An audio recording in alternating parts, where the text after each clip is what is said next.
अस्सलाम वालेकुम everyone, this is Mohammad Usama. एक बार फिर आपकी खिदमत में हाज़िर है नए लेक्चर के साथ। आज हम लिटरेरी मूवमेंट्स का आगाज़ करने जा रहे हैं। इससे पहले हमने हिस्ट्री ऑफ इंग्लिश लिटरेचर के बारे में डिस्कशन किया था। तो आज हम जो है वो लिटरेरी मूवमेंट्स की शुरुआत कर रहे हैं। इंशाल्लाह जो हमारा पहला लेक्चर होगा आज, वो क्लासिसिज़्म के मुतल्लिक होगा। तो वन बाय वन जो है हम डिस्कशन करेंगे क्लासिसिज़्म, फिर रोमांटिसिज़्म, इसी तरह से एग्जिस्टेंशियलिज़्म, ट्रांसेंडेंटलिज़्म, इवन जितनी भी जो लिटरेरी मूवमेंट्स आएंगी उन्हें हम वन बाय वन जो है वो डिस्कस करेंगे। जो कंटेंट्स है आज हमारे, ये कंटेंट्स के बारे में डिस्कस करने से पहले मैं एक चीज़ आपको बता दूं कि ये वीडियो भी थोड़ी सी जो है वो लंबी हो जाएगी। इस वजह से हम जो है कोशिश करेंगे इसको दो पार्ट्स के अंदर डिवाइड करने की, और दो पार्ट्स के अंदर इसको जो है वो हम एंड करेंगे। कंटेंट्स की अगर हम बात करें तो सबसे पहले हम क्लासिसिज्म का जो है वो ओरिजिन जो है वो डिस्कस करेंगे। Then origin of classicism as a movement in literature, के किस तरह से जो है वो एज अ मूवमेंट जो है लिटरेचर के अंदर उसका ओरिजिन होता है।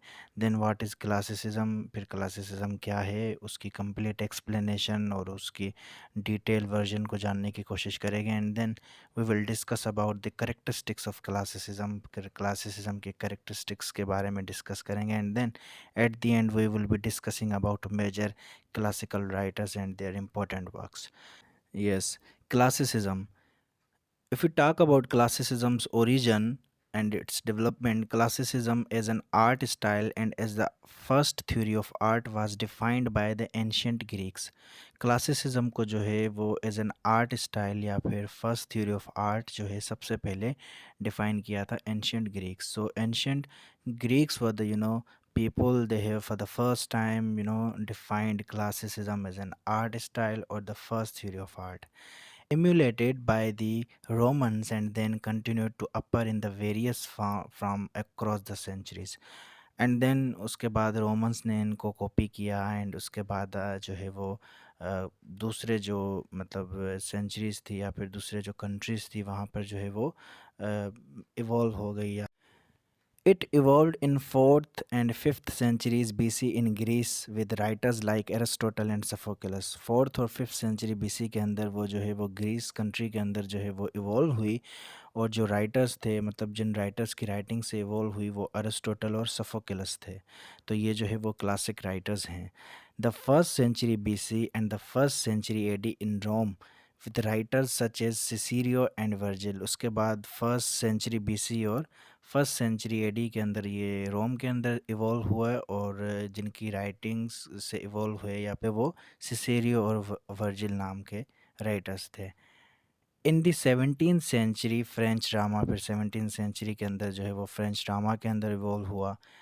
And in the 18th century specially in France, फिर 18th सेंचुरी के अंदर फ्रांस के अंदर during a period of enlightenment such as writers as Voltaire and Condorcet. फिर उसके बाद जो है वो जो एनलाइटमेंट का पीरियड स्टार्ट हुआ था 18th सेंचुरी के अंदर, फिर फ्रांस के अंदर स्पेशली फ्रांस के अंदर जो है वो इवॉल्व होना शुरू हुई, और जो राइटर्स थे वो उनमें थे वोल्टायर और and कॉन्डरसेट। Now we will discuss classicism, its origin of classicism as a movement in literature, के literature के अंदर as a movement कैसे जो है वो evolve हुई। तो सबसे पहले हम देखें कि जो 17th सेंचुरी के जो फ्रेंच राइटर्स थे, ये मतलब they were the pioneers who specially popularize the movement of classicism in literature. Literature के अंदर इस मूवमेंट को जो है वो इन लोगों ने ही मशहूर किया था। 17th सेंचुरी के जो फ्रेंच राइटर्स थे उन लोगों ने।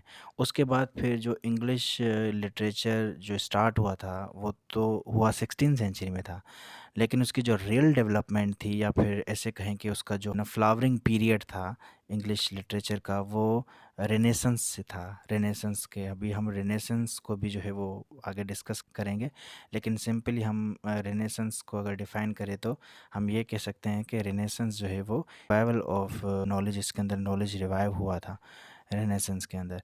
सो it is a period of 16th century. ये 16th सेंचुरी का जो है वो पीरियड है। अब इसके अंदर ख़ासकर जो विलियम शेक्सपियर है, एडमंड स्पेंसर है, क्रिस्टोफर मार्लो, बेन जॉनसन या इवन फ़िलिप सिडनी, जितने भी मतलब ये राइटर्स थे, इन लोगों ने जो है वो लिटरेचर को प्रोड्यूस करना जो है वो शुरू किया। तो इसी की वजह से जो क्लासिसिज़्म की जो रूट जो मतलब मानी जाती है, जब पाई जाती है, वो रेनेसांस के अंदर है। अभी रेनेसांस जब आया था इंग्लैंड के अंदर, मतलब इटली में आया, फ्लोरेंस में, फ्लोरेंस के बाद जो है वो इंग्लैंड में, तो उसने बहुत ज़्यादा डेवलपमेंट जो है ना वो प्रोड्यूस की थी। उसकी वजह उसका जो सबसे एक मतलब मेन जो डेवलपमेंट थी, वो प्रिंटिंग प्रेस थी। अब जो टेक्नोलॉजी थी प्रिंटिंग प्रेस की, वो मतलब for the first time when the newly invented printing press came up, जब वो आई 15th सेंचुरी के अंदर, तो उसकी वजह से एक डेवलपमेंट जो है स्टार्ट हो गई। वो डेवलपमेंट क्या स्टार्ट हुई कि जो बुक्स हो थी, या फिर जो सिंपली जो ट्रांसलेशंस थी, वो प्रिंट हो रही थी आसानी से, लोग उनको प्रिंट करवा रहे थे, उनको रीड कर रहे थे। बुक्स वगैरह जिनके लिए महंगी हुआ करती थी, तो प्रिंटिंग प्रेस ने जो है वो बुक्स को भी सस्ता कर दिया, चीप कर दिया, और बहुत सारी जो है ना वो ट्रांसलेशंस भी लोग जो है वो प्रिंट करवाते थे। इसके अलावा कुछ ऐसे ट्रांसलेटर या फिर स्कॉलर्स थे जिन्होंने ग्रीक लिटरेचर को इंग्लिश के अंदर जो है वो ट्रांसलेट करवाया, और रोमन को भी जो है वो इंग्लिश के अंदर ट्रांसलेट करवाया। As a result, in the beginning of 17th century, the French dramatists like Molière and Corneille, they followed Greek masters. So hence there were many scholars who developed a keen interest in the study of Greek and Roman literature.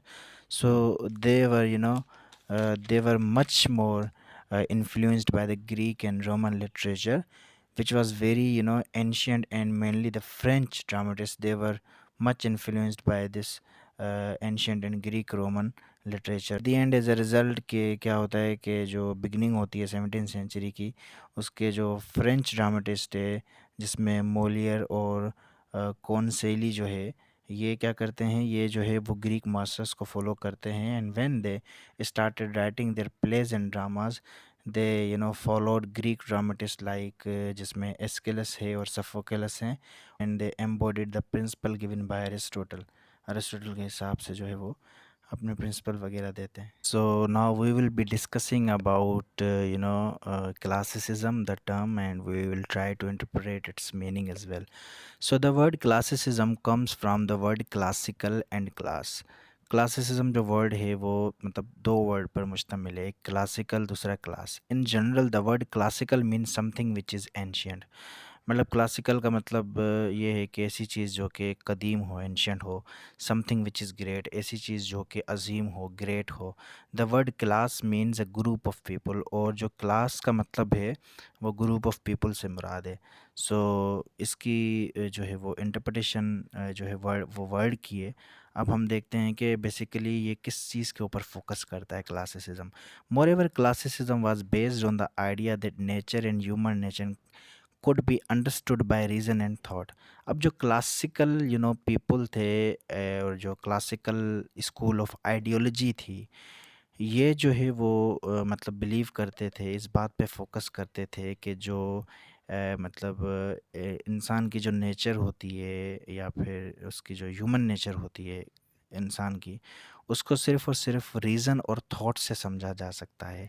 It means their major focus was on reason and thought। They think this that reason and thought are the ultimate way to understand any person।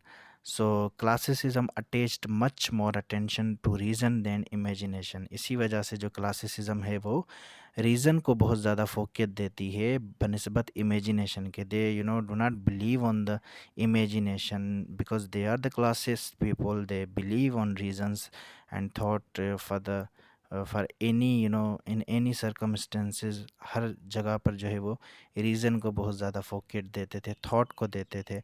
बस reason ही उनके लिए सब कुछ होता था। Because imagination could not be explained by their laws. वो मतलब ये कहते थे कि जो इमेजिनेशन है मतलब उनके मतलब लॉ के मुताबिक हम इमेजिनेशन को एक्सप्लेन नहीं कर सकते। इमेजिनेशन जो है वो simply it corrupts a man, और अगर हम इसके कैरेक्टरिस्टिक्स में जाके पढ़ेंगे तो फिर उसके अंदर एक को इमेजिनेशन का टर्म है, सप्रेशन ऑफ इमेजिनेशन। जो क्लासिस्ट पीपल थे, they believe on the suppression of imagination. वो ये सोचते थे, ये चाहते थे कि इमेजिनेशन को इंसान सप्रेस कर दे और सिर्फ जो बिलीव रखे और बिलीव करे वो रीज़न और थॉट पे करे। तो ये उनकी जो है वो स्कूल ऑफ थॉट थी।